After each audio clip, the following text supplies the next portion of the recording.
Perkenalkan, nama saya Nabila Nurhaliza dengan NIM S1M022089 Program Studi Pendidikan Kimia. Di sini saya akan mempresentasikan hasil makalah saya yang berjudul Mengimplementasikan Nilai-Nilai Pancasila dalam Menangkal Radikalisme. Puji syukur saya haturkan kehadirat Allah Subhanahu wa Ta'ala yang telah melimpahkan rahmat dan hidayahnya sehingga saya bisa menyelesaikan makalah ini yang berjudul Mengimplementasikan Nilai-Nilai Pancasila dalam Menangkal Radikalisme. Tidak lupa juga saya mengucapkan terima kasih kepada semua pihak yang telah memberikan kontribusi dalam penyusunan makalah ini. Tentunya tidak akan bisa maksimal jika tidak mendapatkan dukungan dari berbagai pihak. Sebagai penyusun, saya menyadari bahwa masih terdapat kekurangan baik dari penyusun maupun tata bahasa pencapaian dalam makalah ini. Oleh karena itu, saya dengan rendah hati menerima saran dan kritik dari pembaca agar saya dapat memperbaiki makalah ini. Saya berharap semoga makalah yang saya susun memberikan manfaat dan juga inspirasi untuk pembaca. Makalah ini memiliki latar belakang dan rumusan masalah. Latar belakang, Pancasila sebagai dasar negara harus mampu menjadi sarana terwujudnya ketertiban, kedamaian, kesejahteraan bagi bangsa Indonesia. Pancasila juga harus mampu menjelma sebagai pendorong atau motivator tumbuhnya kesadaran berbangsa dan bernegara, serta demokrasi yang mampu mewujudkan tatanan sistem kehidupan yang demokratis, santun, dan damai. Adapun rumusan masalah dalam makalah ini yaitu yang pertama, pengertian dan sejarah radikalisme, yang kedua, mengapa radikalisme bisa terjadi, yang ketiga, bagaimana peran Pancasila sebagai penangkal radikalisme, yang terakhir atau yang keempat, bagaimana mengimplementasikan nilai-nilai Pancasila sebagai penangkal radikalisme. Sejarah radikalisme.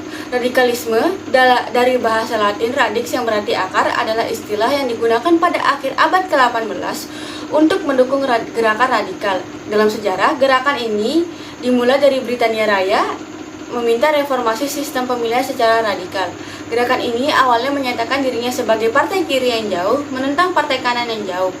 Begitu radikalisme historis mulai terserap dalam perkembangan liberalisme politik pada abad ke-19, makna istilah radikal di Britania Raya dan Eropa Barat atau Darat berubah menjadi ideologi liberal yang progresif. Menurut Encyclopedia Britannica, radikalisme mulai muncul pada 1797. Istilah ini pertama kali dikenal oleh Charles James Fox yang mendeklarasikan reformasi radikal, gerakan yang terdiri dari perluasan hak pilih secara drastis ke titik hak pilih universal. Pengertian radikalisme kemudian dimulai menggunakan sebagai istilah umum yang mencakup semua pihak yang menggunakan atau mendukung gerakan yang reformasi parlementer. B. Penyebab terjadinya radikalisme.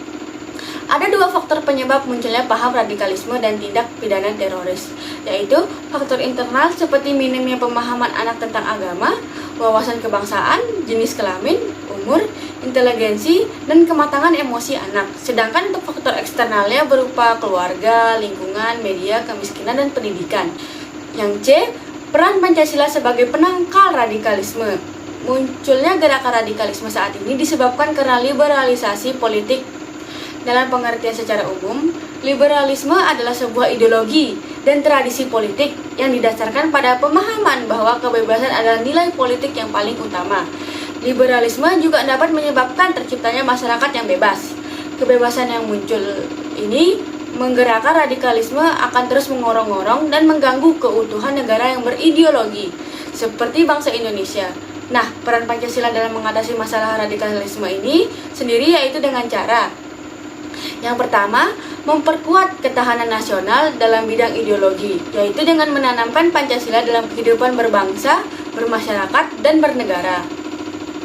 Yang kedua, mengkaji pola pikir yang paling dalam dari ideologi radikalisme global tersebut dengan membuktikan kekeliruan dan kelemahan dalil-dalil yang dianut bukan saja dari aspek internal, tetapi juga dari aspek eksternalnya. Yang ketiga, meniadakan kondisi yang memungkinkan tubuh dan berkembangnya ideologi tersebut, antara lain dengan menegakkan keadilan, kebenaran, menghargai harkat dan martabat manusia, mencegah terjadinya diskriminasi dan mencegah pelanggaran hak asasi manusia. Yang keempat, mengambil tindakan yang tepat dan cepat terhadap adanya aksi radikalisme di dalam masyarakat. Yang D atau yang keempat, mengimplementasikan nilai-nilai Pancasila sebagai penangkal radikalisme. Salah satu caranya yang bisa dilakukan untuk menangkal dan mencegah gerakan radikalisme teroris adalah dengan mengimplementasikan nilai-nilai Pancasila dalam kehidupan berbangsa dan bernegara. Mengapa Pancasila? Karena Pancasila itu merupakan ideologi dan dasar hukum negara yang bersumber dari kearifan lokal. Sila pertama mengajarkan kita untuk menghargai orang yang berbeda keyakinan dengan kita, kebebasan memeluk agama. Sila kedua mengajarkan kita untuk memuliakan manusia. Kita semua adalah saudara, meskipun berbeda suku, ras maupun etnis, hingga akhirnya menjadi masyarakat yang beradab.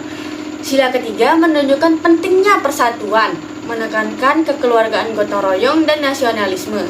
Sila keempat mengandung sebuah nilai tentang arti pentingnya sebuah musyawarah sebagai sarana untuk memecahkan masalah demi mencapai suatu mufakat atau arti penting dari demokrasi.